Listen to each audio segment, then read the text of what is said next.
করবেন, যারা প্লাজমা দান করবেন সেই সকল বন্ধুরা, আজকের এই দিনে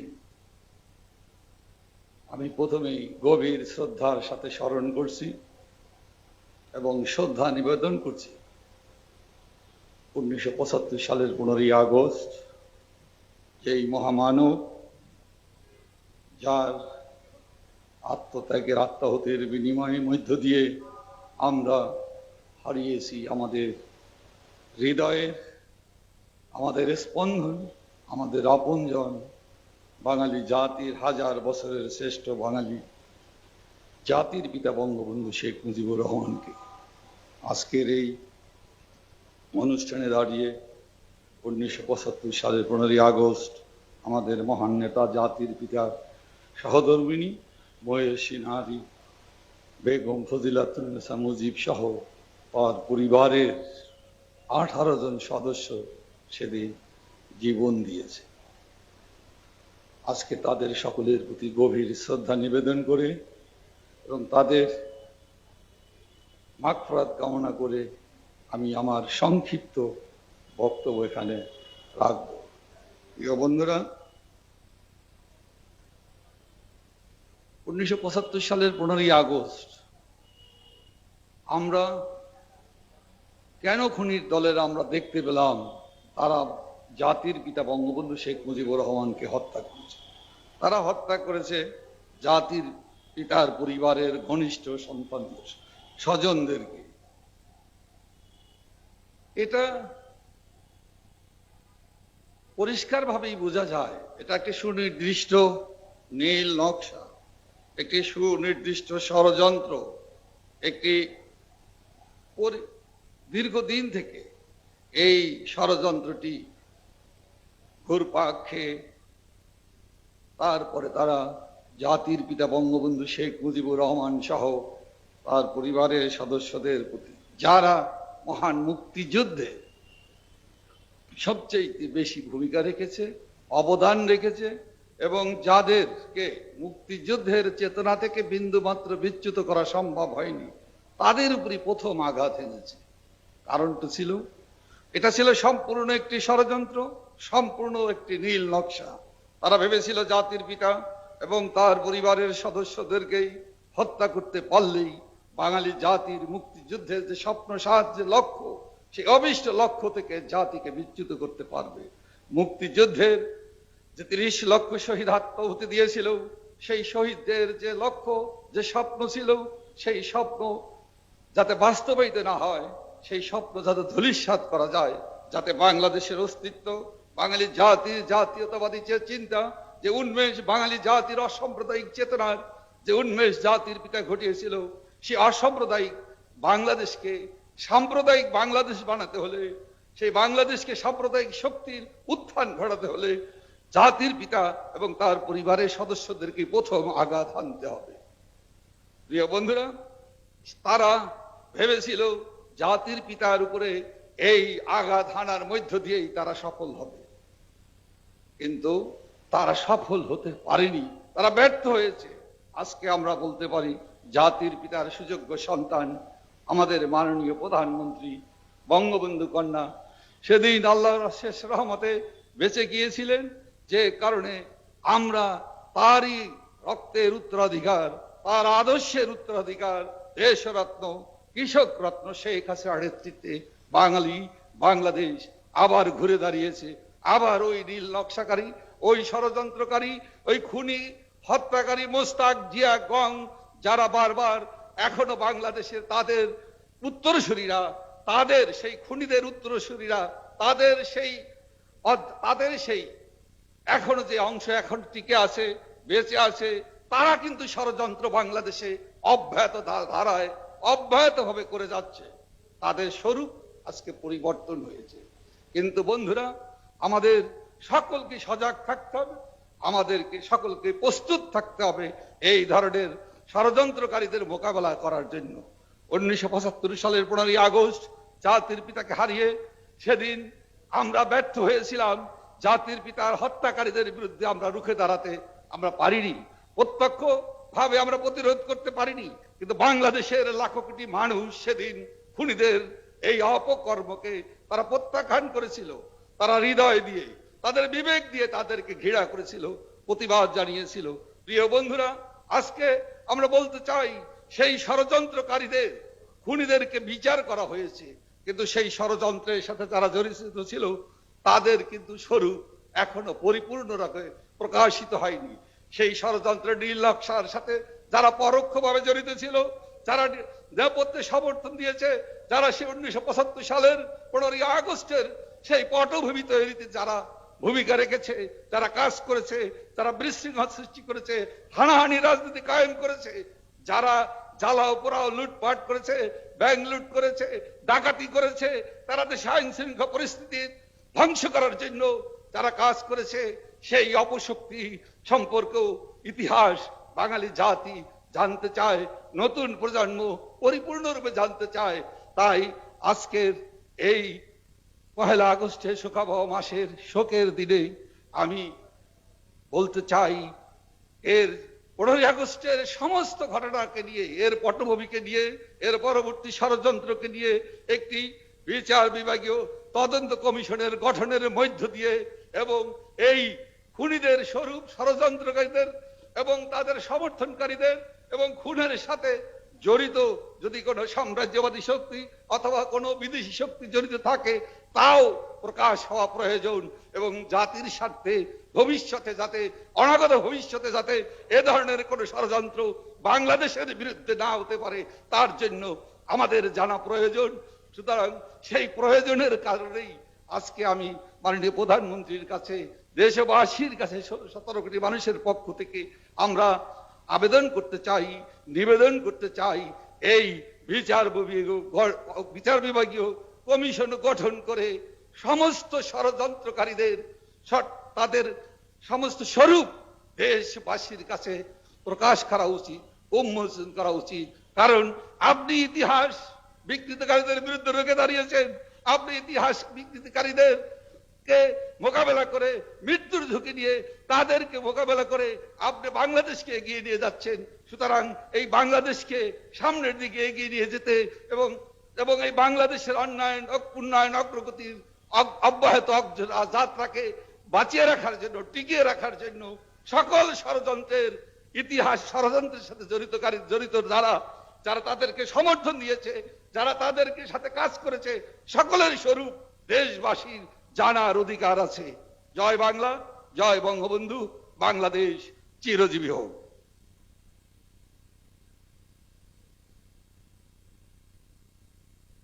এখন শ্রদ্ধা জানাবেন বাংলাদেশ আওয়ামী লীগ প্রেসিডিয়ামের অন্যতম সদস্য, বাংলাদেশ ছাত্রলীগের সাবেক সফল সাধারণ সম্পাদক, বাংলাদেশ আওয়ামী যুবলীগের সাবেক সফল চেয়ারম্যান, সাবেক সফল প্রতিমন্ত্রী, মাননীয় প্রধানমন্ত্রী জননেত্রী শেখ হাসিনার অত্যন্ত আস্থাভাজন ও স্নেহভাজন জননেতা জনাব অ্যাডভোকেট জাহাঙ্গীর কবির নানক।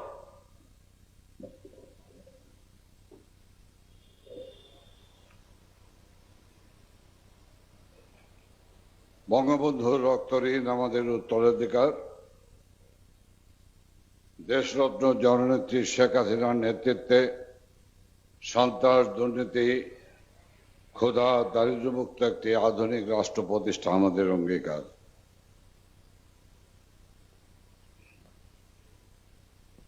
ছিচল্লিশতম শাহাদাত বার্ষিকী উপলক্ষে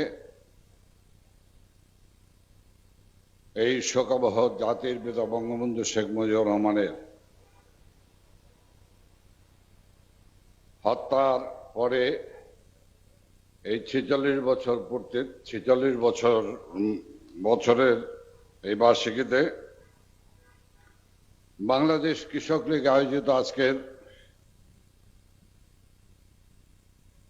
রক্তদান, প্লাজমা ও রক্তদান ও খাদ্য সামগ্রী বিতরণের কর্মসূচির সম্মানিত সভাপতি, সংগ্রামী নেতা, বিশিষ্ট কৃষিবিদ সমীর চন্দ্র।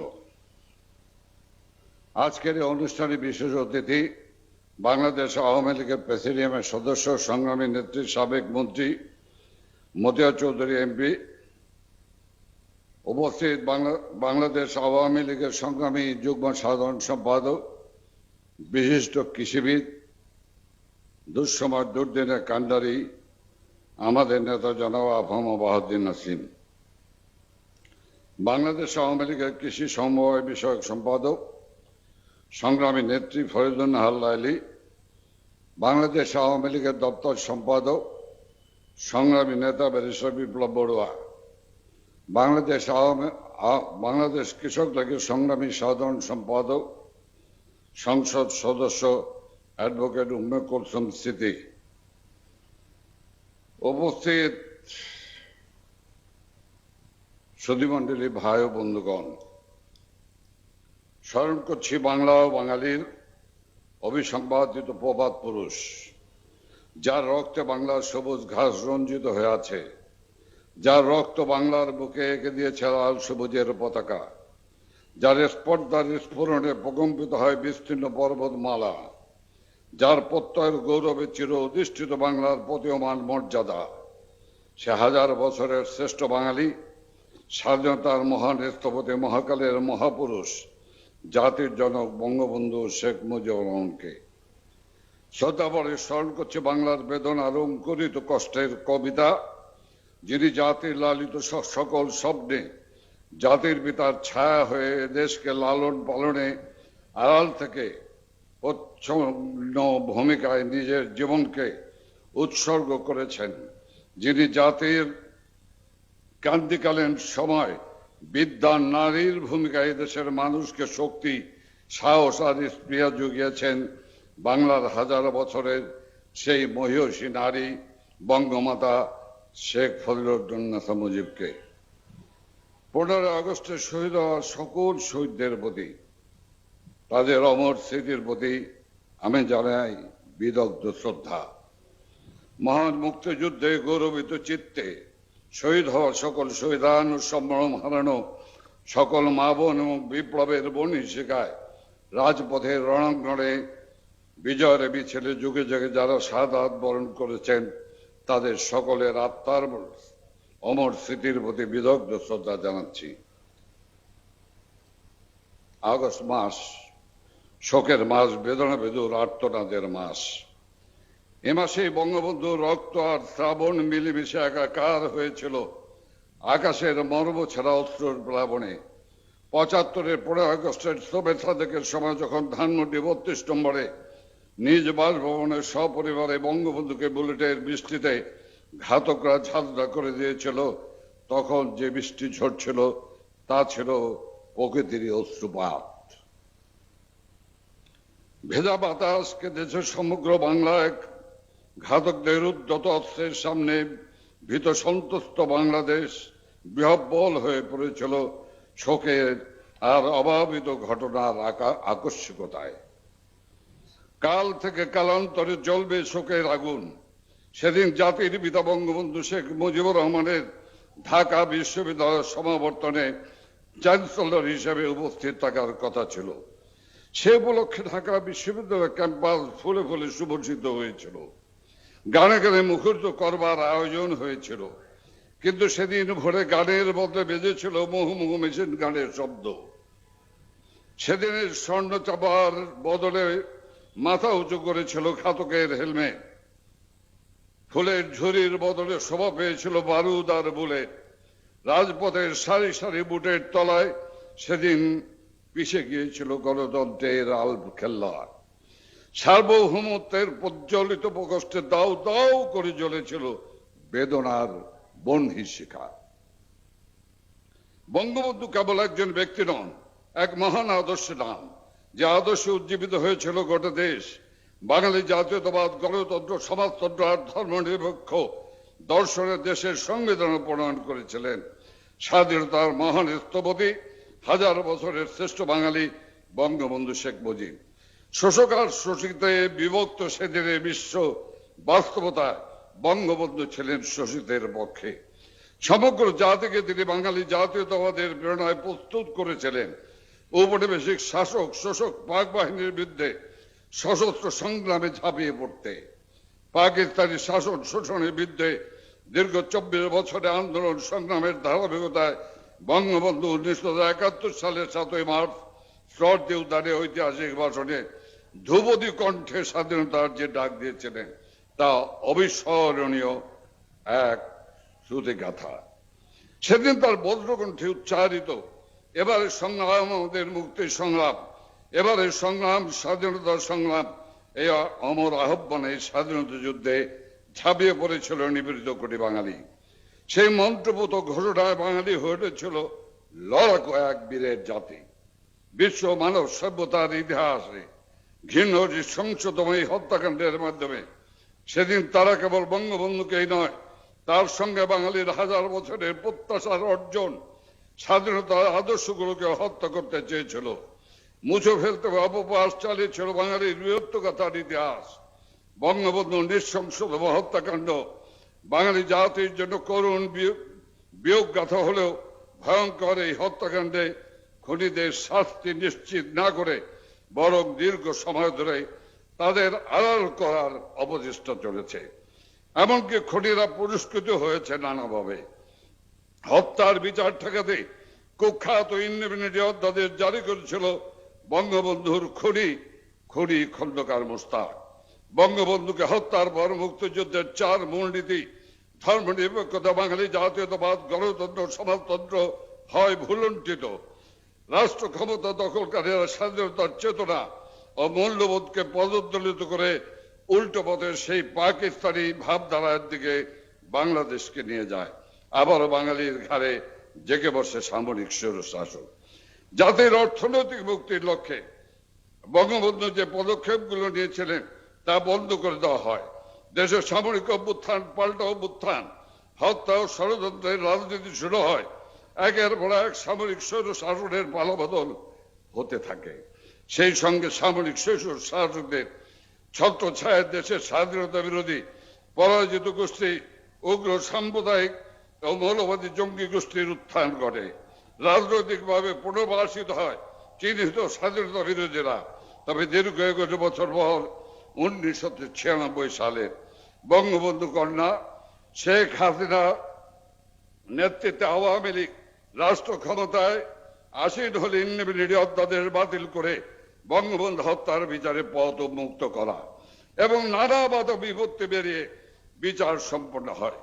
জোট শাসনের 5 বছর এই রায় কার্যকর করার পথে বাধা সৃষ্টি করে রাখা হলেও বর্তমান মহাজোট সরকার গঠনের পর 2009 সালে বিচার প্রক্রিয়া সম্পন্ন হয় এবং মৃত্যুদণ্ডপ্রাপ্তদের 5 জনের রায় কার্যকর হয় ও বাকি দণ্ডপ্রাপ্ত আসামিরা প্রবাসে পলাতক হিসেবে আত্মগোপন রয়েছে।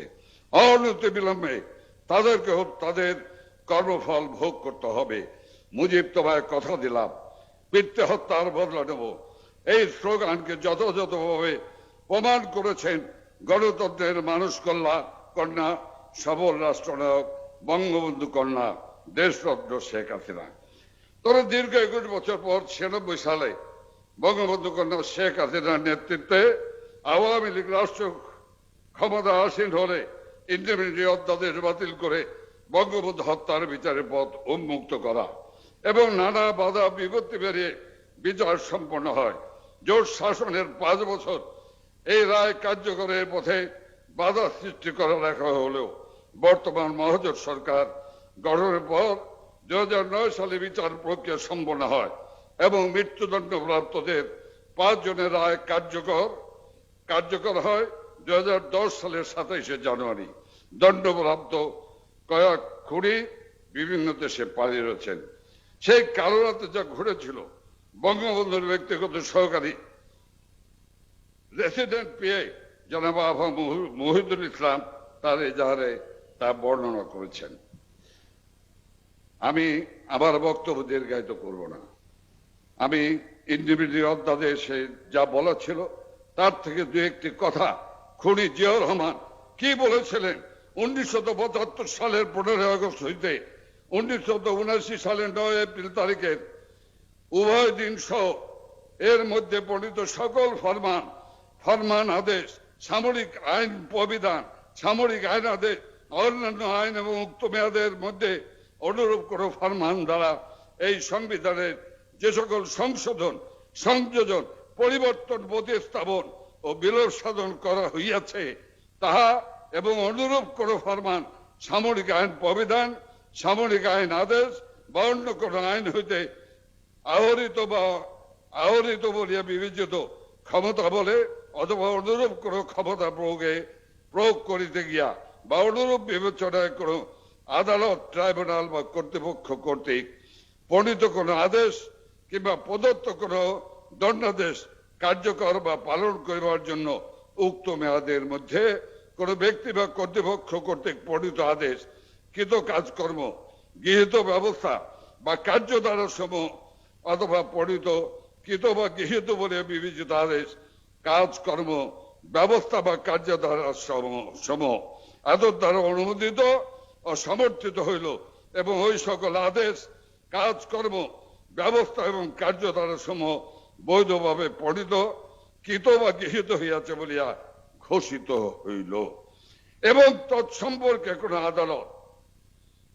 আদালত, ট্রাইব্যুনাল বা কর্তৃপক্ষের নিকট কোন কারণেই কোন প্রশ্ন উত্থাপন করা যাইবে না। আগস্ট মাসের শোক নয়, আগস্ট মাস আমাদের শক্তি। শোককে শক্তিতে রূপায়িত করে বঙ্গবন্ধুর দুহিতার দেশরত্ন শেখ হাসিনা আধার বেরিয়ে এক নবদিগন্তের উন্মোচন করেছেন। বেদনা কাফেলাকে জয় করে দিকবিদিক আলোর মশাল জ্বালিয়েছেন। নির্ভীক লৌহ মানবী হয়ে ইস্পাত দৃঢ় মনোবলে বিশ্ববাসীর কাছে নিজের জাত চিনিয়েছেন। সব হারিয়ে তিনি নিজের সবটুকুন দেশ ও দশের জন্য বিলিয়ে দিয়ে নিজের সর্বস্বটুকুন তিনি উৎসর্গ করেছেন কেবলই জাতির পিতার স্বপ্নের সোনার বাংলা বিনির্মাণের নেপথ্যে। শত আধারের কালিমায় তিনি আলোর সঞ্চার করে এই বঙ্গীয় বদ্বীপে বিজয়ের পদাঙ্ক রচিত করেছেন। তাই বলতেই হয়, আধার বেলা ঘনিয়ে এবার আলো আসার পালা, শঙ্খ নিলে অগ্নিবীণায় শুনি বিজয়ের বর্ণমালা। জাতির পিতার রেখে যাওয়া জীবনাদর্শ কে পুঁজি করে বাংলাদেশ বঙ্গবন্ধু কন্যা দেশরত্ন শেখ হাসিনার নেতৃত্বে দুর্বার গতিতে এগিয়ে চলুক। বড়ভাবে শৃঙ্খল ভাঙার বড় জোয়ার ৭১ নাই আবারও শুভবোধ হয়ে বাঙালির বুকে আসতে পড়ুক, আজ এতটুকু কামনা। এতে জাতির পিতার দর্শন বিশ্ব বুকে প্রতীয়মান ও দ্বীপ শিখা হিসেবে জ্বল্যমান রবে। খোদা হাফেজ। জয় বাংলা, জয় বঙ্গবন্ধু।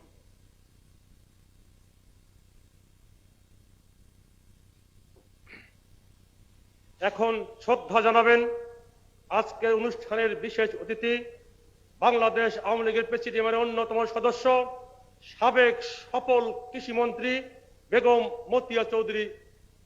মতিয়া চৌধুরী এমপি।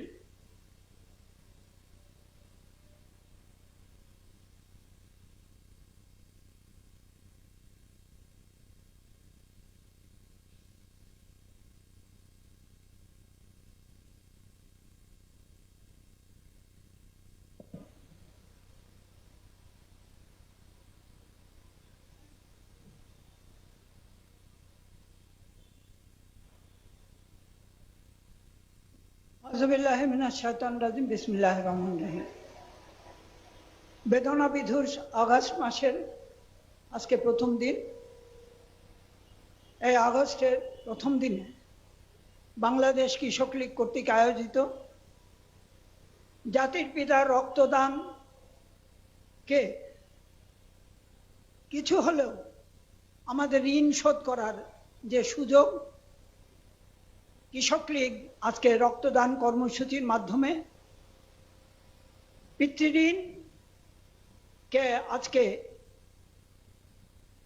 স্বীকৃতি দেওয়ার মাধ্যমে এই অনুষ্ঠানের সূচনা করেছে। আজকের সভায় আছেন কৃষক লীগের সভাপতি শ্রী সমীর চন্দ্র, সাধারণ সম্পাদক বৃন্দ সহ আরো অন্যান্য নেতৃবৃন্দ। এখানে উপস্থিত বাংলাদেশ আওয়ামী লীগের প্রেসিডিয়াম সদস্য, দপ্তর সম্পাদক এবং অন্যান্য নেতৃবৃন্দ। আমি নাম বলে আজকে আমাদের নেত্রীর যে দিক নির্দেশনা এবং কষ্টের যে অশ্রুগাথা সেটা শোনা থেকে এবং এই শ্রোতৃবৃন্দকে আমি বঞ্চিত করতে চাই না। আমি শুধু একটি কথাই বলতে চাই, জাতির পিতা সেদিন সপরিবারে জীবন দিয়ে গেছেন। কি কারণ? তিনি বলেছিলেন, আমার জীবনের স্বপ্ন বাংলার মানুষ যেন ক্ষুধায় অন্ন পায়, পরনে বস্ত্র পায়, রোগে চিকিৎসা পায় এবং শিক্ষার আলোতে আলোকিত হয়। সেই স্বপ্নকে বাস্তবায়িত করার বিরুদ্ধে, সেই স্বাধীনতার বিরোধী শক্তি সেদিন ষড়যন্ত্র করেছে, শুধু দেশে নয় আন্তর্জাতিকভাবেও। একথা আমাদেরকে বলতে হবে। যেদিন যারা আমাদের স্বাধীনতা চায় নাই আন্তর্জাতিক প্রেক্ষাপটে, তাদেরও সুস্পষ্ট ইঙ্গিত শুধু না, সক্রিয় তত্ত্বাবধানে সেদিন এই হত্যাকাণ্ড সংগঠিত হয়েছিল। আমরা ভুলে যেন না যাই হেনরি কিসিঞ্জারের কথা, emergence of Bangladesh is my personal defeat. এই পার্সোনাল ডিফিটের তারা সেদিন সেই প্রতিশোধ নিয়েছিল এই 15ই আগস্টে জাতির পিতাকে হত্যা করার মাধ্যমে। আমরা সবাই উন্মুখ হয়ে আছি। আমাদের মাননীয় প্রধানমন্ত্রী জাতির পিতার কন্যা আত্মজা, তার মুখ থেকে কিছু কষ্ট দিয়ে হলেও তার মুখ থেকে তার কাছে কিছু শোনার জন্য। আমি শুধু বলতে চাই, বঙ্গবন্ধুর যে স্বপ্ন ক্ষুধায় অন্ন দেওয়া, বঙ্গবন্ধু আজকে আপনি দেখে যান যে এই বাংলাদেশে এই করোনাকালীন সময়ে যখন স্বাভাবিক জনজীবন সারা পৃথিবীতে একটা স্তব্ধতার মুখোমুখি হয়েছে, সেখানেও আপনার বাংলাদেশে, আপনার স্বপ্নের বাংলাদেশে আপনার কন্যার নেতৃত্বে কোনো অন্নহীন নাই, কোনো ক্ষুধাতুর নাই এবং আজকে শিক্ষার আলোকে সমস্ত সেই বাংলার জনপদ আলোকিত এবং মাথা গোঁজার ঠাঁই যেটি আপনি দিতে চেয়েছিলেন আমাদের মাননীয় প্রধানমন্ত্রী, সেই মাথা গোঁজার ঠাঁইয়েরও আজকে তিনি ব্যবস্থা করেছেন। আমরা দেখতে পাচ্ছি আজকে গৃহহীন, এমনকি জমি নাই তাদেরকেও, জমি আছে বাড়ি করে তো দেওয়া হচ্ছেই, আর জমি নাই তাদেরকেও তিনি আজকে সেই ঘর উপহার দিচ্ছেন, ঘরের চাবি দিচ্ছেন। কাজেই আপনি দেখুন, আকাশ থেকে দেখুন, আপনি দেখুন আজকে চৌথা আসমান থেকে দেখুন যে আপনার কন্যার নেতৃত্বে আপনার স্বপ্ন বাংলার মানুষ শেখ হাসিনার নেতৃত্বে একটার পর একটা বাস্তবায়িত করবেই করবে এবং সমস্ত ষড়যন্ত্রকে তারা ভণ্ডুল করে দিয়ে, নস্যাৎ করে দিয়ে বাংলাদেশকে শেখ হাসিনার নেতৃত্বে পৃথিবীর বুকে গৌরবের আসনে, সম্মানের আসনে এবং বাংলাদেশকে সব পাওয়ার দেশে পরিণত করবে। জয় বাংলা, জয় বঙ্গবন্ধু, বাংলাদেশ চিরজীবী।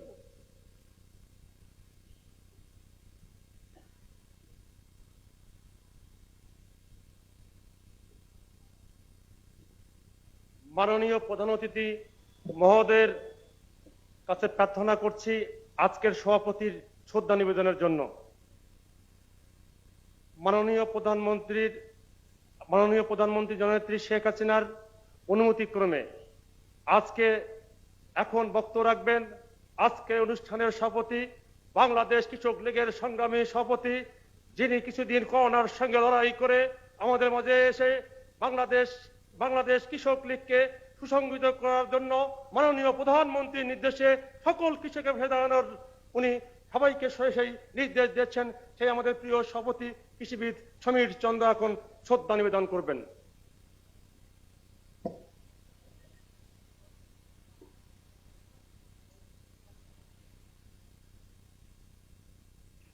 শোকাবহ আগস্ট, স্বাধীনতাকালীন সকল বাঙালিদের জন্য বেদনা ভিতরের মাস। বাংলাদেশের স্বাধীনতার উপর হয়েছিল বজ্র কঠোর আঘাত। কারণ 1975 সালের 15ই আগস্ট মুক্তিযুদ্ধের চেতনার বিরোধী শক্তি দেশীয় আন্তর্জাতিক চক্রান্তে ঘাতকের নির্মম ভুলতে সেদিন আমরা হারিয়েছিলাম সর্বকালের সর্বশ্রেষ্ঠ বাঙালি বাংলাদেশের স্থপতি জাতির পিতা বঙ্গবন্ধু শেখ মুজিবুর রহমানকে জাতীয় শোক দিবস 15ই আগস্ট উপলক্ষে 1 আগস্ট 2021 বাংলাদেশ কৃষক লীগ আয়োজিত আজকের এই স্বেচ্ছায় প্লাজমা রক্তদান ও খাদ্য সামগ্রী বিতরণ ও দোয়া মাহফিল অনুষ্ঠানের প্রধান অতিথি, যিনি বাবা মা ভাই বোন পরিবারের 18 জন সদস্যকে হারিয়ে শোককে শক্তিতে পরিণত করে বাংলার মানুষের ভালোবাসায় বাংলাদেশের উন্নয়নে নিজেকে উৎসর্গ করেছিলেন, যার ধমনীতে বঙ্গবন্ধুর রক্ত প্রবাহমান, বাবার আদর্শকে ধারণ করে যিনি বঙ্গবন্ধুর স্বপ্নের সোনার বাংলা গড়ে আজকে নিজের জীবনকে উৎসর্গ করে কাজ করে যাচ্ছেন, বাংলাদেশ আওয়ামী লীগের সংগ্রামী সভাপতি, কৃষক লীগের সাংগঠনিক নেত্রী, বাংলাদেশের সফল প্রধানমন্ত্রী, আধুনিক উন্নত বাংলাদেশ গড়ার রূপকার, কৃষক সমাজের আস্থা ও ভরসার শেষ ঠিকানা, গণতন্ত্রের মানস কন্যা, কৃষক রত্ন জননেত্রী শেখ হাসিনা এমপি আমাদের মাঝে বিশেষ অতিথি হিসাবে শ্রদ্ধা নিবেদন করেছেন বাংলাদেশ আওয়ামী লীগের সফল প্রেসিডিয়াম সদস্য, সাবেক সফল কৃষিমন্ত্রী বেগম মতিয়া চৌধুরী এমপি। শ্রদ্ধা নিবেদন করে বক্তব্য রেখেছেন, কথা বলেছেন বাংলাদেশ আওয়ামী লীগের সংগ্রামী প্রেসিডিয়াম সদস্য, রাজপথ থেকে গড়ে ওঠা ছাত্র নেতা, যুব নেতা, আজকে বাংলাদেশ আওয়ামী লীগের সংগ্রামী প্রেসিডিয়াম সদস্য জননেতা জাহাঙ্গীর কবির নানক এমপি আমাদের মাঝে শ্রদ্ধা নিবেদন করে বক্তব্য রেখেছেন বাংলাদেশ কৃষক লীগের কৃষি ও সমবায় বিষয়ক সম্পাদক, কৃষক লীগের পরম বন্ধু অভিভাবক আমাদের ফরিদুল নাহার লাইলি আমাদের মাঝে মূল্যবান বক্তব্য রেখেছেন বাংলাদেশ আওয়ামী লীগের সংগ্রামী দপ্তর সম্পাদক, মাননীয় প্রধানমন্ত্রীর বিশেষ সহকারী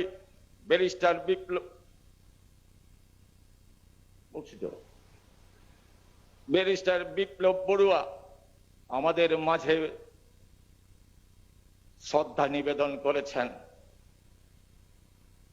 যার হাত ধরে ছাত্র জীবনে ছাত্র রাজনীতি করেছি, যার নেতৃত্বে আমি ছাত্র রাজনীতি শুরু করেছি, বাংলাদেশ আওয়ামী লীগের সংগ্রামী যুগ্ম সাধারণ সম্পাদক, কৃষিবিদদের গর্ব অহংকার, বারবার কারা নির্যাতিত নেতা, আমাদের প্রান্তীয় নেত্রীর বিশ্বস্ত ভ্যানগার্ড কৃষিবিদ আফম বাহাউদ্দিন নাসিম আমাদের মাঝে শ্রদ্ধা নিবেদন করেছেন বাংলাদেশ কৃষক লীগের সংগ্রামী সাধারণ সম্পাদক অ্যাডভোকেট উম্মে কুলসুম সিদ্দিক এমপি সহ কৃষক লীগের কেন্দ্রীয় নেতৃবৃন্দ এবং সরাসরি সম্প্রচারের মাধ্যমে সারা বাংলাদেশের কৃষক লীগের নেতাকর্মী, আওয়ামী লীগের নেতৃবৃন্দ যারা আজকের এই অনুষ্ঠান সরাসরি দেখছেন, প্রিয় সাথী ও বন্ধুরা, জাতির পিতা বঙ্গবন্ধু শেখ মুজিবুর রহমানের 46তম শাহাদাত বার্ষিকীতে এইরকম হাজার হাজার প্লাজমা রক্তদান খাদ্য বিতরণ কর্মসূচির মধ্যে দিয়ে জাতির পিতার রক্তের ঋণ কোনোদিনই শোধ হবে না।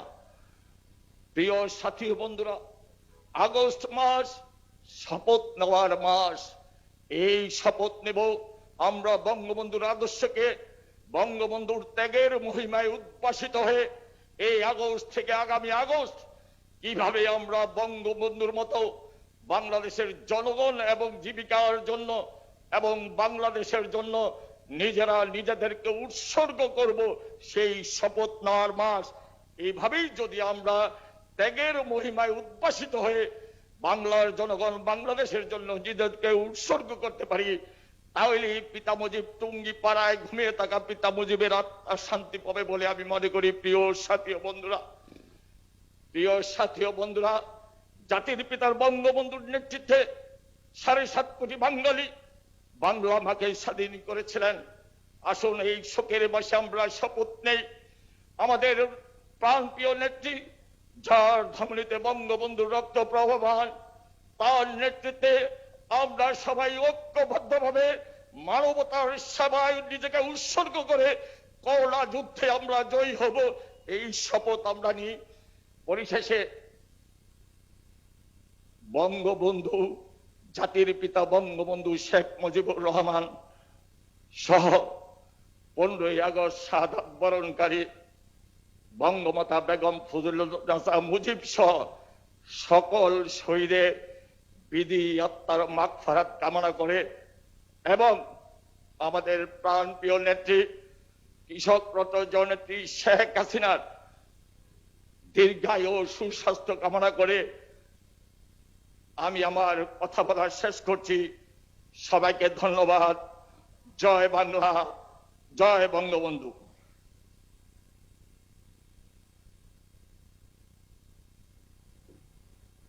এখন শ্রদ্ধা নিবেদনের জন্য বিনত হয়ে অনুরোধ করছি আজকের অনুষ্ঠানের প্রধান অতিথি, গণপ্রজাতন্ত্রী বাংলাদেশ সরকারের মাননীয় প্রধানমন্ত্রী, বাংলাদেশ আওয়ামী লীগের সভাপতি, বাংলাদেশ কৃষক লীগের সাংগঠনিক নেত্রী, এদেশের 18 কোটি মানুষের স্বপ্নদ্রষ্টা, আমাদের গর্বের ধন, বিশ্ব শান্তির অগ্রদূত, মানস গণতন্ত্রের মানস কন্যা, আধুনিক বাংলার উপকার, আমাদের প্রাণ প্রিয় নেত্রী, বাংলাদেশ আওয়ামী লীগের সংগ্রামী সভাপতি, কৃষক রত্ন জননেত্রী শেখ হাসিনা এমপি মহোদয়কে বিনীতভাবে অনুরোধ করছি। বিসমিল্লাহির রহমানির রহিম।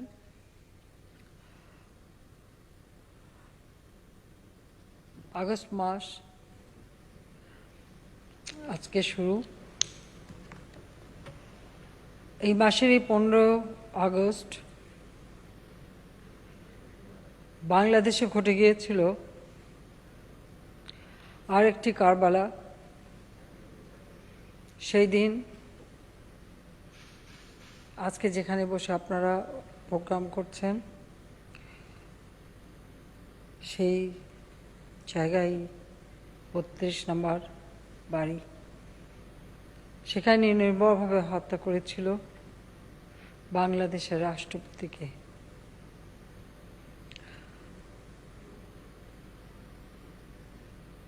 শুধু রাষ্ট্রপতি হিসেবে জাতির জনক বঙ্গবন্ধু শেখ মুজিবুর রহমানকে হত্যা করেছিল তা নয়, একটি আদর্শকে হত্যা করা, একটি বিজয়কে নস্যাৎ করা এবং একটি জাতিকে জাতি হিসেবে মর্যাদা পাওয়ার যে সুযোগ সেটাকে ধ্বংস করে দেওয়া, এটাই ছিল ঘাতকদের প্রচেষ্টা। ক্ষমতা দখলের জন্য শুধু রাষ্ট্রপতিকেই হত্যা করেনি, জাতির পিতার কেউ যেন আর কখনো এদেশের মানুষের কল্যাণে কাজ করতে না পারে, তাই সেই দিন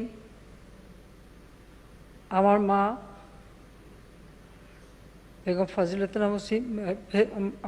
বেগম ফজিলাতুন্নেসা মুজিবকে হত্যা করে, যিনি সবসময় ছায়ার মতো আমার বাবার পাশে ছিলেন। শুধু সংসার সামলাননি, পর্দার আড়ালে থেকে তিনি রাজনৈতিক কর্মকাণ্ড পরিচালনা করেছিলেন। আমাদের স্বাধীনতা অর্জনে যার বিরাট অবদান ছিল। হত্যা করে আমার ছোট ভাই ক্যাপ্টেন শেখ কামাল মুক্তিযোদ্ধা, তার স্ত্রী নবপরিণীতা স্ত্রী সুলতানা কামালকে, একই সাথে আমার আরেক ছোট ভাই লেফটেন্যান্ট শেখ জামাল মুক্তিযোদ্ধা এবং তার নবপরিণীতা বন্ধু পারভিন সুলতানা রুজিকে, ছোট্ট 10 বছরের ভাইটি সবার শেষে তাকে নিয়ে হত্যা করে। আমার একমাত্র চাচা, তিনিও মুক্তিযোদ্ধা এবং পঙ্গু ছিলেন, শেখ আবু নাসের, তাকেও নির্মমভাবে ওই বাড়িতে হত্যা করে। মিলিটারি সেক্রেটারি কর্নেল জামিল, যিনি ব্রিগেডিয়ার হিসেবে প্রমোশনও পেয়েছিলেন, তিনি ছুটে গিয়েছিলেন রাষ্ট্রপতিকে আক্রমণ করেছে শুনে, তাকে হত্যা করে।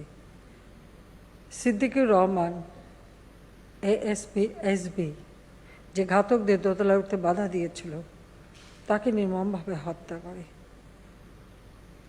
সেই দিনের হত্যাকাণ্ড শুধু ওই একটি বাড়িতেই না,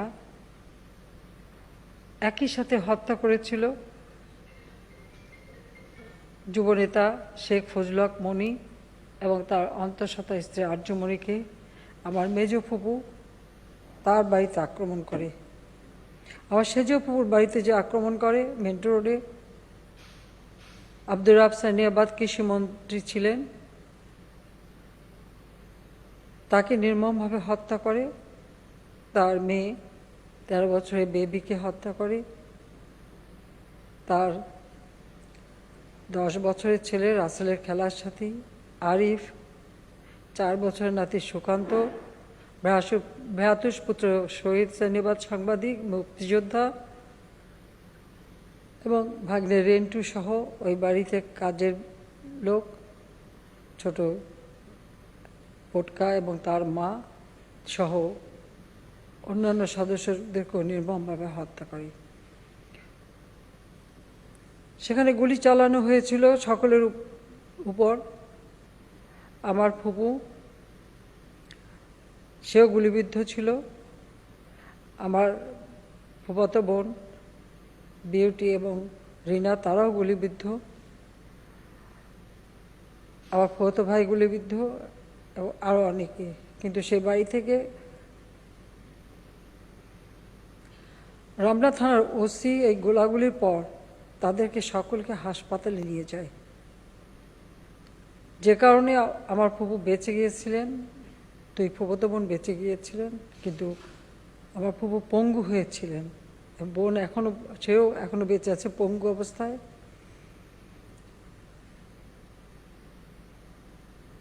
এই নির্মম হত্যাকাণ্ডে যারা শাহাদাত বরণ করেছেন, আমি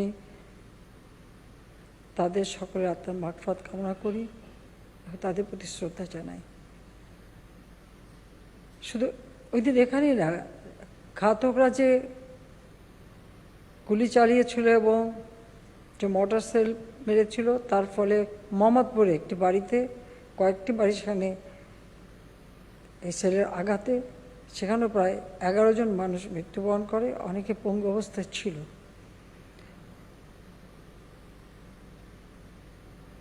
জাতির পিতা বঙ্গবন্ধু শেখ মুজিবকে হত্যার উদ্দেশ্য ছিল একটাই, বাংলাদেশের অভ্যুদয়কে ধ্বংস করা, বিজয়কে ধ্বংস করা। তাই সেই হত্যাকাণ্ডের পরপর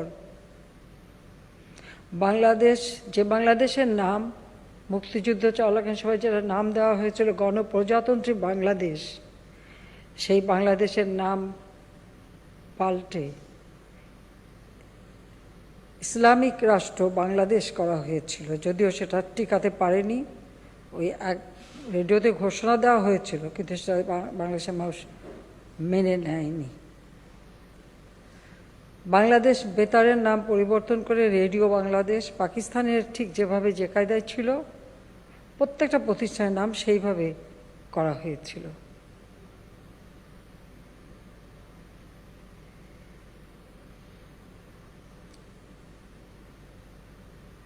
জাতির পিতা বঙ্গবন্ধু শেখ মুজিব এই বাংলাদেশের সাধারণ জনগণ যারা হতদরিদ্র ছিল, তাদের পরনে ছিন্ন কাপড়, পেটে ক্ষুধার জ্বালা, মাথা গোঁজার ঠাঁই নেই, রোগীর চিকিৎসা নেই, শিক্ষার আলো থেকে বঞ্চিত। এই শোষিত বঞ্চিত মানুষগুলির জীবনকে উন্নত করা, ভাগ্যের পরিবর্তন করে দিয়ে তাদের একটা সুন্দর জীবন দেওয়া, উন্নত জীবন দেওয়া, এটাই ছিল তার লক্ষ্য। তাই ছাত্র জীবন থেকে তিনি এই ক্ষুধার্ত দরিদ্র মানুষগুলির অবস্থা দেখেছিলেন এবং তখন থেকেই তার ভিতরে এই মানুষগুলির জন্য কিছু করার একটা প্রেরণা বা আবেদন ছিল।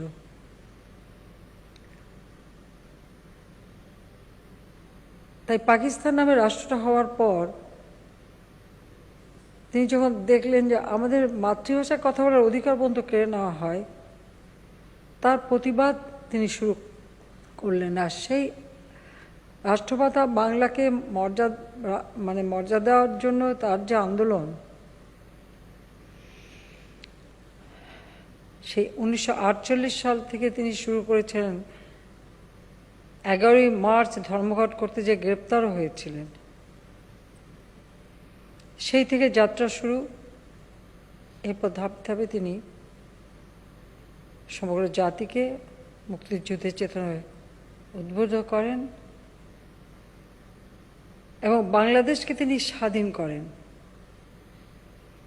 পাকিস্তানি শাসক চক্র বা এদেশেরও কিছু পাকিস্তানি দালাল চক্র বা তাদের তোষামোদকারী পদলেহনকারী কিছু গোষ্ঠী,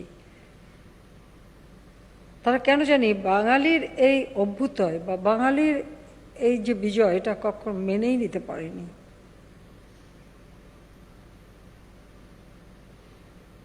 দুঃখজনক হলো যে নিজের দলের ভিতরে খন্দকার মোস্তাক যেমন ষড়যন্ত্রে লিপ্ত ছিল, আবার অনেকেরই তাদের সাথে সম্পৃক্ত ছিল। আর এই ঘটনা ঘটাতে হলে যেহেতু সামরিক বাহিনীর কিছু সদস্য তাদেরকে ব্যবহার করা হয়েছিল, তো উচ্চ পর্যায়ে যদি তাদের পক্ষে কেউ না থাকে, এটা কখনো সম্ভব ছিল না। আর উচ্চ পর্যায়ে তাদের সাথে কে ছিল, সেটা তো কর্নেল ফারুক আর রশিদ 15 আগস্টে যারা হত্যাকাণ্ডের সঙ্গে জড়িত, তারা বিবিসিতে যে ইন্টারভিউ দিয়েছিল, সেই ইন্টারভিউতেই কিন্তু তারা বলেছিল যে জিয়াউর রহমান যে উপসামরিক প্রধান ছিল, সেনাপ্রধান ছিল, তার সাথে তাদের যোগাযোগ ছিল, সম্পর্ক ছিল এবং সফল হতে পারলে সে তাদের পাশে থাকবে এই কথাও দিয়েছিল এবং সব রকম সহযোগিতাও করেছিল। কাজে মোস্তাক জিয়ার যে সখ্যতা এবং তাদের যে এই কাজের সঙ্গে সম্পূর্ণ সম্পৃক্ততা, এটা তো স্পষ্ট।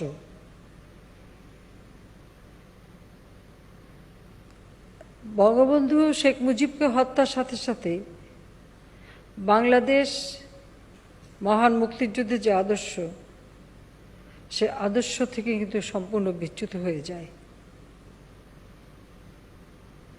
পাকিস্তানের একটি প্রদেশ ছিল, সেই প্রদেশটাকে জাতিপিতা স্বাধীন বাংলাদেশ হিসেবে প্রতিষ্ঠা করেছেন, একটি রাষ্ট্র হিসেবে প্রতিষ্ঠা করেছিলেন। বাঙালি জাতির কল্যাণের জন্য সবসময় তিনি যে কোনো ত্যাগ স্বীকারে প্রস্তুত ছিলেন। তাই পাকিস্তান নামে রাষ্ট্রটা হওয়ার পরপরই যখন এই শোষিত, বঞ্চিত, ক্ষুধার্ত নাগরিক বাংলাদেশের জনগণ, তাদের উপর আঘাত আসলো ভাষা বা তাদের সংস্কৃতির উপর, তারা যখন শোষণ বঞ্চনার শিকার হতে শুরু করলো, তিনি যখন প্রতিবাদ করতে শুরু করলেন, বারবার তাকে কারাবরণ করতে হয়েছে, জেল জুলুম অত্যাচার সহ্য করতে হয়েছে, একের পর এক মামলা দিয়েছে, ফাঁসি দিয়ে হত্যার চেষ্টা করা হয়েছে, খুন করার চেষ্টা করা হয়েছে, বারবার প্রতিবন্ধকতা সৃষ্টি করার চেষ্টা করা হয়েছে, কিন্তু কোনো কিছুই তাকে বাধা দিয়ে রাখতে পারেনি। তিনি তার লক্ষ্য স্থির রেখে সুপরিকল্পিতভাবে পদক্ষেপ নিয়ে তিনি এগিয়ে গেছেন এবং বিজয় অর্জন করেছেন। বাঙালির বিজয় যে তিনি অর্জন করতে পারবেন, বাঙালি জাতিকে যে কেউ কখনো দাবায় রাখতে পারবেন, এটা তো 7ই মার্চে সেই ঐতিহাসিক ভাষণ, যে ভাষণ 15 আগস্টের পর এদেশে নিষিদ্ধ ছিল, আজকে সেই ভাষণ সারা বিশ্ব ঐতিহ্যে সব থেকে উদ্বুদ্ধকরণ একটা ভাষণ হিসেবে স্থান পেয়েছে। এবং সেখানেই তিনি এই বিজয়ের কথা বা মুক্তিযুদ্ধ পরিচালনার কথা সবই তিনি বলে গিয়েছিলেন এবং বাঙালি জাতি অক্ষরে অক্ষরে তা পালন করে সেই বিজয় নিয়ে আসে। আর সেই বিজয় নস্যাৎ হয় 15ই আগস্ট 1975 সালে।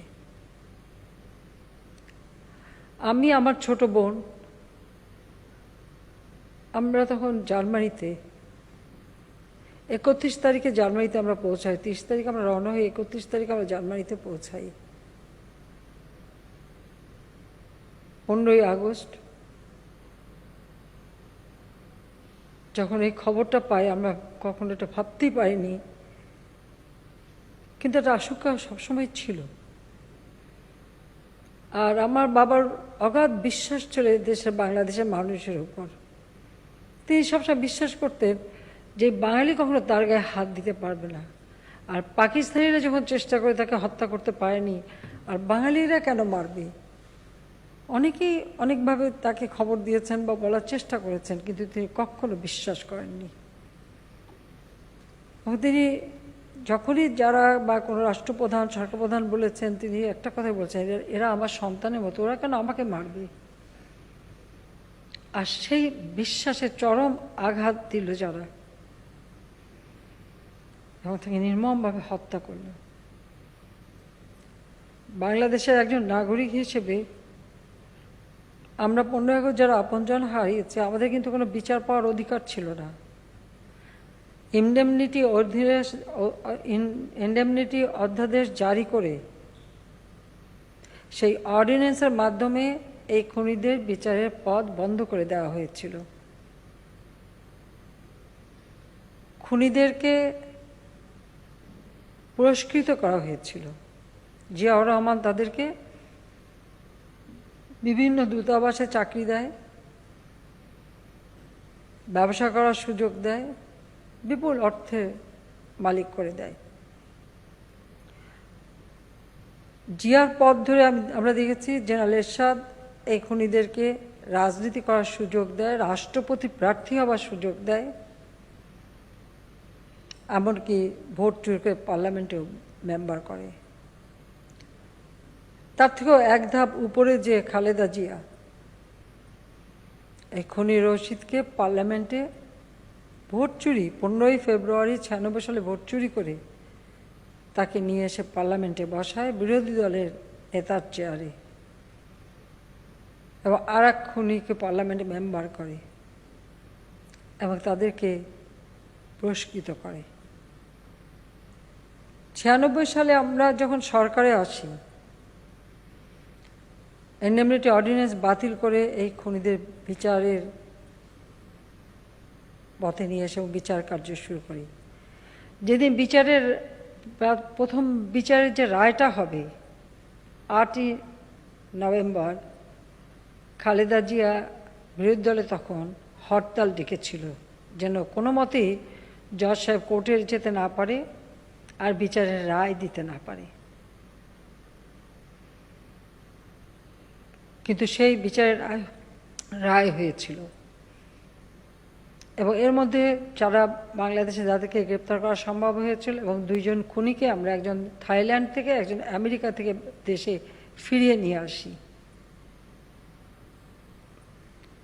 কিন্তু আমরা দ্বিতীয়বার যখন সরকারে আসি, কারণ খালেদা জিয়া ক্ষমতায় এসে সেই বিচার কার্য তো শুধু বন্ধই করে নাই, অনেক আসামিকে পুনরায় দূতাবাসে চাকরি দেয়, পররাষ্ট্র মন্ত্রণালয়তে চাকরি দেয়, এমনকি যেমন 3রা নভেম্বরের হত্যাকাণ্ডের বিচারের রায় ঘোষণা হবে, তারিখ সুনির্দিষ্ট করা হয়, তারপরেও একজন খুনিকে খালেদা জিয়া চাকরি ফিরিয়ে দেয় এবং প্রমোশন দেয়।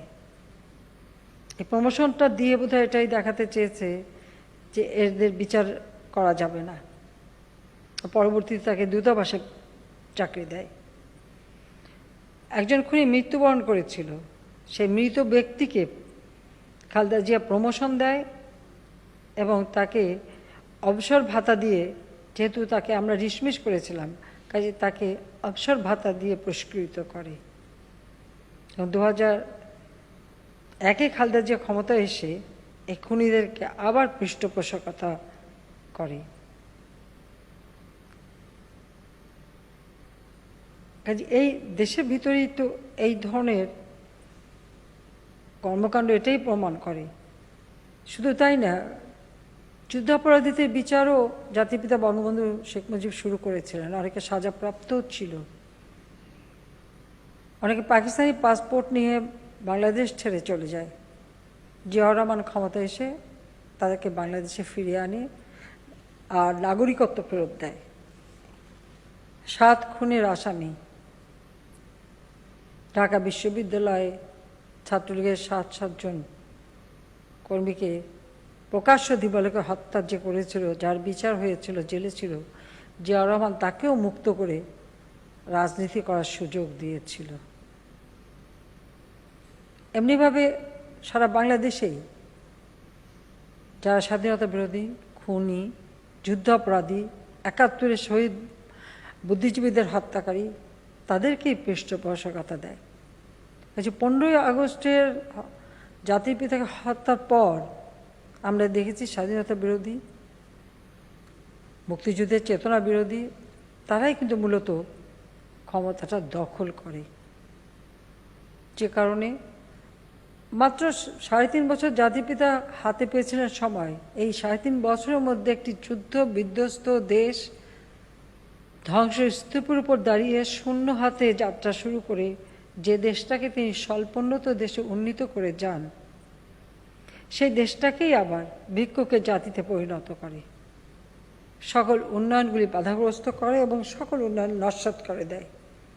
অর্থাৎ বাঙালি মাথা উঁচু করে বিশ্বে দাঁড়াক, বাংলাদেশ টিকে থাকুক, বাংলাদেশের অস্তিত্ব থাকুক, এটাই তারা চায়নি। এটাই হলো বাস্তবতা। প্রথম 5 বছর আমরা সরকারে ছিলাম, বাংলাদেশ খাদ্যের স্বয়ংসম্পূর্ণ হয়েছিল, বাংলাদেশের অগ্রযাত্রা শুরু হয়েছিল, মাথাপিছু আয় বেড়েছিল, দারিদ্র্যের হার হ্রাস পেতে শুরু করেছিল, সাক্ষরতার হার আমরা বাড়িয়েছিলাম, চিকিৎসা সেবা জনগণের দুর্গড়ে আমরা পৌঁছে দিয়েছিলাম, মানুষ আবার সুন্দরভাবে বাঁচার স্বপ্ন দেখতে শুরু করেছিল। কারণ আমাদের সামনে তো একটাই আদর্শ, যে স্বপ্ন জাতির পিতা দেখেছেন তার সেই স্বপ্ন বাস্তবায়ন করা, অর্থাৎ দুঃখী মানুষের মুখে হাসি ফুটানো।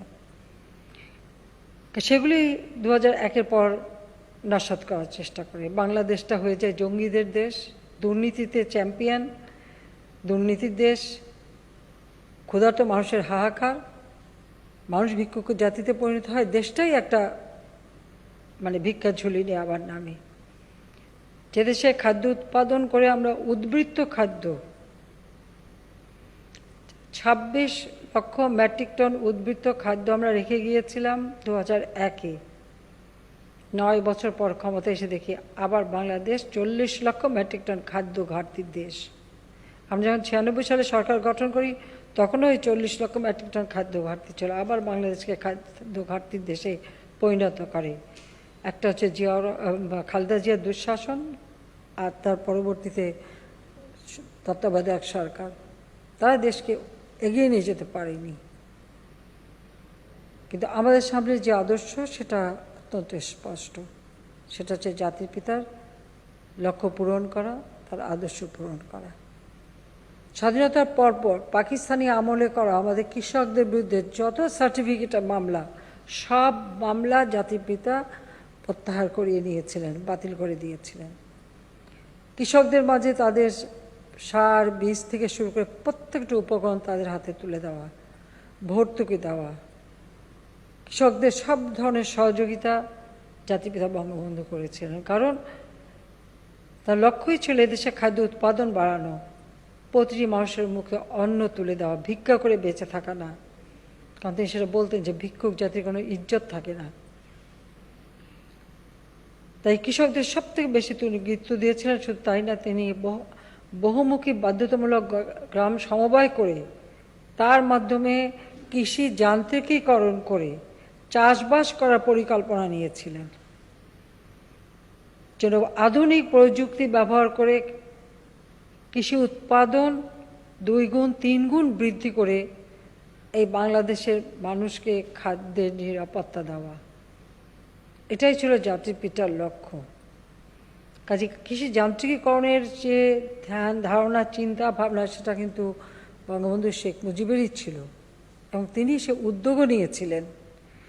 প্রত্যেকের জমি থাকবে, যার যার জমি থাকবে, জমি নেওয়া হবে না, কিন্তু কৃষি উৎপাদনটা সমবায়ের মাধ্যমে হবে, আর উৎপাদিত পণ্যের একটা অংশ এবং লভ্যাংশ পাবে যারা জমির মালিক, যারা যারা শ্রম দেবে এবং যারা সমবায়ের জন্য পাবে। এইভাবেই তিনি একটা পরিকল্পনা প্রণয়ন করেছিলেন এবং তা বাস্তবায়নে পদক্ষেপ নিয়েছিলেন। তিনি জাতীয় ঐক্যের ডাক দিয়েছিলেন যে দ্রুত এই যুদ্ধ বিধ্বস্ত দেশটাকে সার্বিক উন্নত করার লক্ষ্য নিয়ে। যারা ভেবেছিল বাংলাদেশ স্বাধীন হওয়ার পর, আমি আর একটা কথা আপনাদের জানাতে চাই, যখন বাংলাদেশ স্বাধীন হলো পাকিস্তানি অনেক চিন্তাবিদ, অর্থনীতিবিদ, রাজনীতিবিদ অনেকেই বলেছিল যে বাংলাদেশ ছিল নাকি তাদের কাছে একটা বোঝা, কারণ এই বাংলাদেশে দারিদ্র্যের হার বেশি, এই বাংলাদেশ ক্ষুধার্ত, এই বাংলাদেশ সব ধরনের অনগ্রসর, কাজে এটা নাকি পাকিস্তানের জন্য বোঝা। কিন্তু পাকিস্তানিরা ভুলে গিয়েছিল যে তাদের যতটুকু উন্নয়ন সব অর্থ যোগান দিয়েছে বাংলাদেশ, কারণ একমাত্র বাংলাদেশ থেকেই বৈদেশিক মুদ্রা অর্জন হতো, বাংলাদেশ থেকেই সব কিছু যেত এবং সেটা নিয়ে তারা নিজেদেরকে উন্নত করে। কিন্তু বাংলাদেশকে তারা সেই দারিদ্র রেখে যায়, ক্ষুধার্ত রেখে যায়, বাংলাদেশকে বঞ্চিত রেখে যায়। যখন বাংলাদেশের সম্পদ নিয়ে তারা নিজেদেরকে গড়ে তুলে তারা বাংলাদেশকে বোঝা মনে করে। তাই বাংলাদেশের স্বাধীনতা অর্জনের পর অনেকেই এ ধরনের মতামত দিয়েছিল যে এটা আমাদের জন্য একটা বোঝা ছিল, চলে গেছে, ভালোই হয়েছে, এরা তো আর কোনোদিন মাথা তুলে দাঁড়াতে পারবে না। পাকিস্তানি সেই সমস্ত লোক তাদের যে মতামত, আর ৭৫-এর ১৫ আগস্টের পরে যারা ক্ষমতা এসেছে তাদের চিন্তাভাবনা কার্যক্রম যদি পর্যালোচনা করেন তো দেখবেন একই, তাদের মধ্যে মিলে যায়। তারাও ভেবেছিল এই বাংলাদেশ কোনোদিন আর মাথা তুলে দাঁড়াতে পারবে না, আর যাতে না দাঁড়াতে পারে সেজন্যই জাতিপিতা বঙ্গবন্ধুকে নির্মমভাবে হত্যা করা হয়েছিল। তবে আমার এটাই অবাক লাগে যে এর সঙ্গে আমাদের যারা তারা কি করে জড়িত থাকলো। হত্যার বিচার করেছি, তবে এই ষড়যন্ত্রের পিছনে কারা সেটা এখনো আবিষ্কার হয়নি, তবে সেটা একদিন না একদিন আবিষ্কার হবে, এটা ঠিক। কিন্তু আমার একটাই কাজ, একটা ছিল প্রত্যক্ষভাবে যারা হত্যার সঙ্গে জড়িত তাদের বিচার করা, আর সব থেকে বড় কাজ হলো এই দেশটাকে নিয়ে, এই মানুষগুলিকে নিয়ে জাতির পিতা বঙ্গবন্ধু শেখ মুজিব যে স্বপ্ন দেখেছিলেন দেশের মানুষের উন্নয়ন করা, এবং সেই উন্নয়ন করাটাকে আমি সব থেকে বেশি প্রাধান্য দিয়েছি। তাই পিছনে কে ষড়যন্ত্র করেছে, কি করেছে সেদিকে আমি না গিয়ে আমার প্রথম কাজ হচ্ছে এই ক্ষুধার্ত দারিদ্র মানুষগুলির ভাগ্য পরিবর্তন করে তাদের জীবন মান উন্নত করা। তাই 2009-এ যখন আমরা সরকার গঠন করলাম তখন থেকে আমাদের প্রচেষ্টা ছিল যে বাংলাদেশকে এগিয়ে নিয়ে যাওয়া, এবং যে রূপকল্প আমরা দিয়েছিলাম 2021 সালের মধ্যে বাংলাদেশকে মধ্যম আয়ের দেশে উন্নীত করব। আজকে বাংলাদেশ আমরা যখন জাতির পিতার জন্মশতবার্ষিকী উদযাপন করছি, এখন জাতির পিতার 101তম জন্মবার্ষিকী, পাশাপাশি বাংলাদেশের স্বাধীনতার সুবর্ণ জয়ন্তী। আর এই সুবর্ণ জয়ন্তীতে আজকে বাংলাদেশ উন্নয়নশীল দেশের মর্যাদা পেয়েছে। আমাদের যে উন্নয়নের গতিধারাটা, এটা হয়তো আমরা আরও অব্যাহত রাখতে পারতাম যদি করোনা নামক এই মহামারীটা না দেখা দিত। এটা শুধু আমাদের না, সারা বিশ্বব্যাপী আজকে অর্থনৈতিক মন্দা, মানুষের ভোগান্তি এইভাবেই শুরু হয়েছে, এবং তার থেকে আমরাও মুক্ত না। তবুও আমরা আমাদের অর্থনৈতিক চাকাকে সচল রাখতে সক্ষম হয়েছি। যে জন্য আমি কৃষির উপর সব থেকে বেশি গুরুত্ব দিয়েছি, কৃষিকে সব থেকে বেশি আমরা সুযোগ দিচ্ছি। 96 সালে যখন সরকার আসি তখন থেকে আমরা বর্গা চাষিদের বিনা জামানতে ঋণ দেওয়া শুরু করি কৃষি ব্যাংকের মাধ্যমে। কৃষকদের 10 টাকা ব্যাংক অ্যাকাউন্ট খোলার সুযোগ করে দিই। কৃষি উপকরণ কার্ডের মাধ্যমে তাদের ভর্তুকি টাকা তাদের হাতে সরাসরি পৌঁছে দিই। আমরা সামাজিক নিরাপত্তায় বয়স্ক ভাতা, বিধবা ভাতা সহ নানা ধরনের কর্মসূচি নিই। জাতির পিতা যে আমাদের ভূমিহীন মানুষের মাঝে খাস জমি বিতরণ এবং তাদের ঘর করে দেওয়া গুচ্ছগ্রাম প্রকল্প নিয়েছিলেন, সেই প্রকল্পের পাশাপাশি আশ্রয়ণ প্রকল্পের মাধ্যমে বাংলাদেশের একটি মানুষ যেন গৃহহারা না থাকে, প্রত্যেকটা মানুষের জন্য একটা ঠিকানা হয়, সেই ঠিকানা আমরা ব্যবস্থা এখন করে দিচ্ছি। জাতির পিতার স্বপ্ন একে একে বাস্তবায়ন করা, অর্থাৎ প্রত্যেক মানুষের স্বাস্থ্য সেবা নিশ্চিত করা, যেটা তিনি শুরু করেছিলেন। প্রত্যেক ইউনিয়নে 10 বেডের হাসপাতাল করে চিকিৎসা সেবা জনগণের দোরগোড়ায় পৌঁছে দেওয়া। আমরা তারই সাথে সাথে কমিউনিটি ক্লিনিকের মাধ্যমে একেবারে মানুষের দোরগোড়ায় চিকিৎসা সেবা পৌঁছে দিচ্ছি। শিক্ষার ব্যাপারে তিনি প্রাথমিক শিক্ষাকে সম্পূর্ণ অবৈতনিক করে দেন, মেয়েদের শিক্ষা অবৈতনিক করে দেন এবং উচ্চশিক্ষার সুযোগ সৃষ্টি করেন। আমরাও তার পদাঙ্ক অনুসরণকে সেই শিক্ষাকে গুরুত্ব দিয়ে, কারণ শিক্ষিত জাতি ছাড়া একটা জাতি উন্নত হতে পারে, তাই শিক্ষিত জাতি করার জন্য আমরা শিক্ষাকে গুরুত্ব দিয়ে বিভিন্ন কর্মসূচি বাস্তবায়ন করে আমরা শিক্ষার প্রতি মানুষের আগ্রহটা যাতে বাড়ে তার পদক্ষেপ আমরা নিয়ে সেখানে আমরা যথেষ্ট সফলতা অর্জন করেছি। আজকে প্রায় 73% মানুষ আমাদের মানে শিক্ষার হার আমরা বৃদ্ধি করতে সক্ষম হয়েছি, যা ছিল মাত্র 40%। সেখান থেকে আমরা উন্নত করছি। আজকে দারিদ্র্য সীমা আমরা হ্রাস করতে পেরেছি, আমরা সেই 40% থেকে 20% নামিয়ে এনেছি। যদিও করোনা একটা থাবা দিয়েছে সারা সমাজের উপর, তারপরেও অন্তত মানুষের খাদ্যের চাহিদা পূরণ করা, মানুষের জীবন জীবিকা চলার মতো ব্যবস্থা করা আমরা করে যাচ্ছি। আমি কৃষক লীগকে ধন্যবাদ জানাই যে এই কৃষক লীগ আমরা যখনই আমি আহ্বান করলাম, আমাদের প্রতিটি সহযোগী সংগঠন সাধারণ মানুষের পাশে দাঁড়িয়েছে। আওয়ামী লীগের নেতাকর্মী, ছাত্রলীগ, যুবলীগ, স্বেচ্ছাসেবক লীগ, কৃষক লীগ প্রত্যেকে পরিবেশ রক্ষার জন্য বৃক্ষরোপণ কর্মসূচি, কৃষিতে কৃষকদের পাশে দাঁড়ানো, ধান কেটে দেওয়া, কৃষকের ঘরে তুলে দেওয়া, কৃষকদের সব রকম সহযোগিতা দেওয়া, সমস্ত কাজগুলি সকলে মিলিয়ে যে করে যাচ্ছেন সেজন্য সবাইকে আমি ধন্যবাদ জানাই। আমি মনে করি জাতির পিতা আমাদের যে স্বাধীনতা দিয়ে গেছেন, যে আদর্শ শিক্ষা দিয়ে গেছেন, তিনি তো এটাই চেয়েছিলেন যে তার দল মানুষের পাশে থাকবে, দুর্যোগে মানুষের সাথে থাকবে, মানুষের কল্যাণে কাজ করবে। যদি এটা করতে চাই, আমরা বহু আমাদের মানুষকে হারিয়েছি, অনেকেই করোনার জন্য মৃত্যুবরণ করেছে, তাদের আত্মার আমি মাগফিরাত কামনা করি, আত্মার শান্তি কামনা করি। কিন্তু আমি এটুকু আবারও ধন্যবাদ জানাই যে এই সময়ও সবাই যে পাশে দাঁড়িয়েছেন এবং পরিবেশ রক্ষার জন্য ব্যাপক হারে বৃক্ষরোপণ করা এবং কৃষি গবেষণা করা। কারণ জাতির পিতাই তো আমাদের কৃষিবিদদের প্রথম শ্রেণীর মর্যাদা দিয়ে গিয়েছিলেন। গবেষণার উপর সবথেকে গুরুত্ব দিয়ে গবেষণা ইনস্টিটিউট তিনি করে দিয়ে যান এবং আমাদের জমি কম কিন্তু আমাদের ফসল উৎপাদন বাড়াতে হবে, এই চিন্তাটা তো তারই ছিল। তা আজকে আমরা সেই পথেই যাত্রা শুরু করেছি। প্রতি বছরই 15ই আগস্টের যে কর্মসূচি আমরা নিই, সেটা আমরা মাসব্যাপী কর্মসূচি নিই এবং আমাদের বিভিন্ন সহযোগী সংগঠন যেহেতু প্রত্যেকে কর্মসূচি করবেন, তার জন্য আমরা এক একজনকে এক একটা দিবসে এক একটি কাজ দায়িত্ব দিয়ে দিই। এবং 1 আগস্ট কৃষক লীগের উদ্যোগে রক্তদান কর্মসূচি অনুসরণ করা হয়। এক সময় আমরা সকলে মিলেই রক্তদান করতাম, তবে হ্যাঁ, বয়সের ভারে এখন আর দিতে পারি না, কারণ 56 বছর বয়স হয়ে গেলে আর সেই রক্ত নেয় না। তার আগ পর্যন্ত 81 সালে বাংলাদেশে ফিরে আসার পর এই রক্তদান কর্মসূচি যখন আমরা শুরু করি, আমি প্রতি বছর রক্তদান করেছি। আজকে যারা রক্তদান করবার জন্য এখানে প্রস্তুত হয়ে আছেন, তাদের সবাইকে আমরা আন্তরিক ধন্যবাদ জানাই। জাতির পিতা বলেছিলেন যে রক্ত যখন দিয়েছে আরও দেবো, এই দেশের মানুষকে মুক্ত করে ছাড়বো ইনশাআল্লাহ। তো রক্ত তিনি নিজেও কিন্তু দিয়ে গেছেন, কারণ যখন এই দেশের মানুষকে মুক্ত করেছেন তখনই যেন যারা আমাদের স্বাধীনতার বিরোধী ছিল বা আমাদের বিজয় চায়নি, তারাই কিন্তু তাকে হত্যা করে গেছে। তো তার রক্তের ঋণ আমাদের শোধ করতে হবে।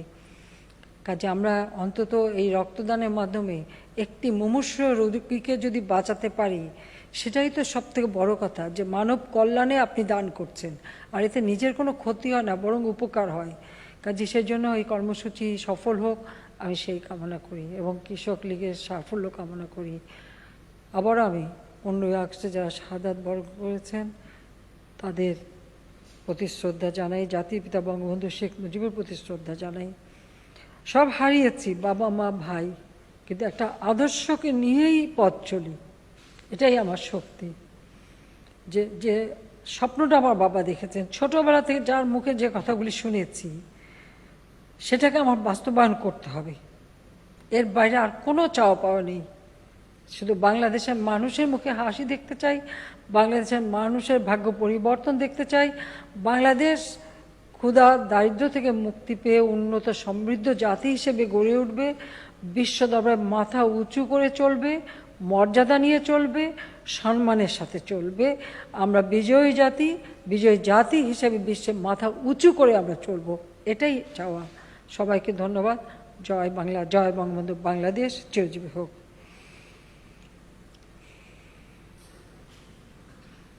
জাতির পিতা বঙ্গবন্ধু শেখ মুজিবুর রহমান সহ 15ই আগস্টের সকল শহীদদের মাগফিরাত কামনা করে এখন দোহা মাহফিল করবেন, দোহা মাহফিল পরিচালনা করবেন হাফেজ মোহাম্মদ মনির হোসেন।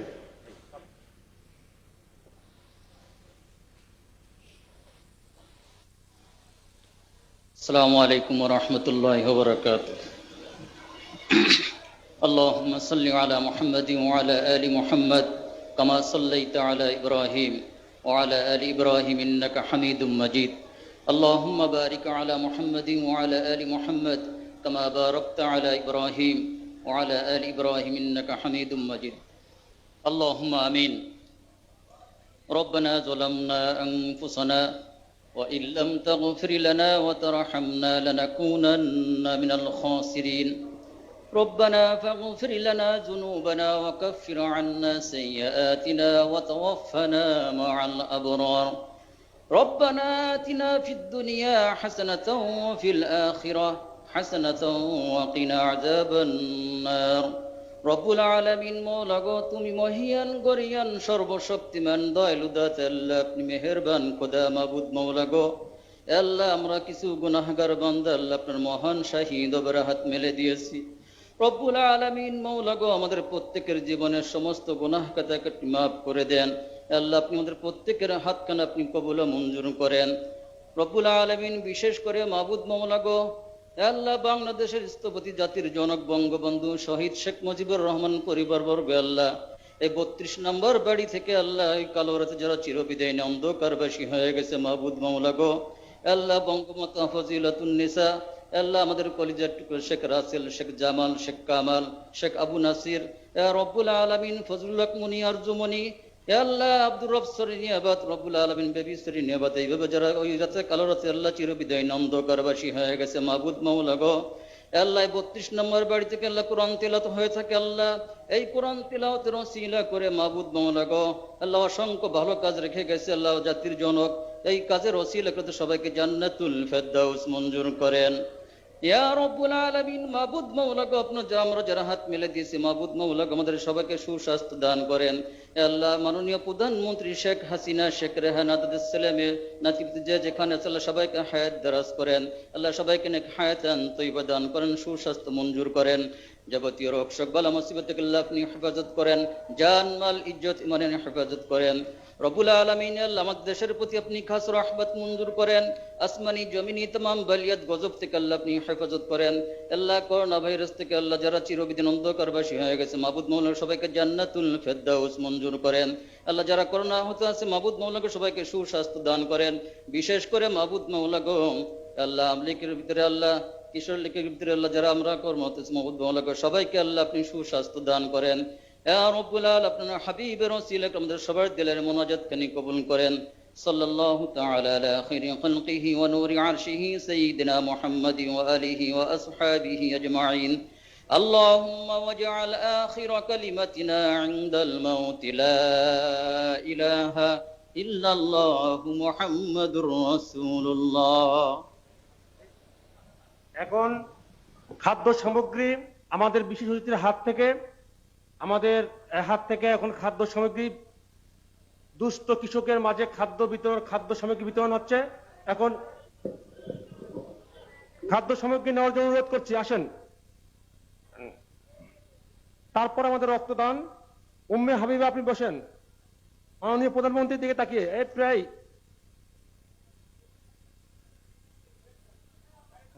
হ্যাঁ এদিক থেকে হ্যাঁ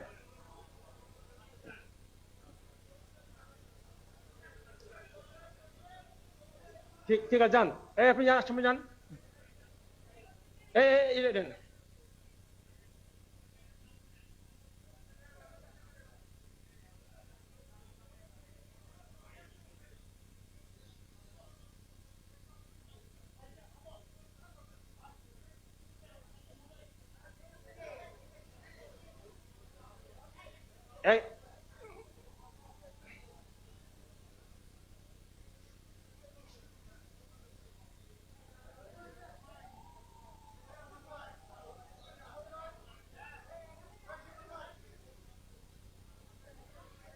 এখন রক্ত প্লাজমা এবং রক্তদান, প্লাজমা এবং রক্তদান, প্লাজমা এবং রক্তদান। দয়া করে ও রাস্তাটা ক্লিয়ার করে প্লাজমা। মাননীয় প্রতিনিধি আমাদের মাঝেই আছেন এখনো, প্লিজ প্লাজমা রক্তদানের জন্য শুয়ে পড়ছেন।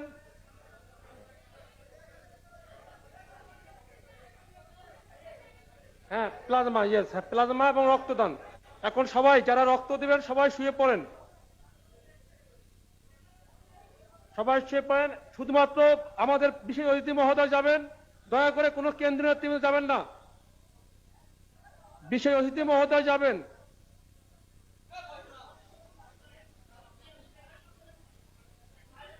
স্বেচ্ছায় প্লাজমা রক্তদান।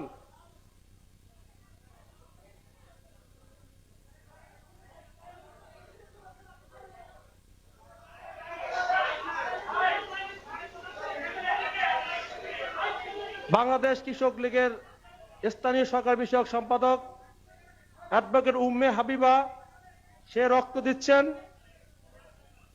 অ্যাডভোকেট উম্মে হাবিবা।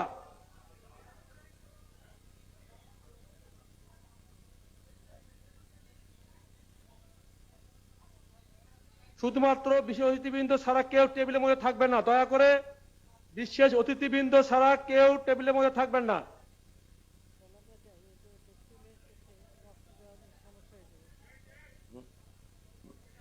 পরে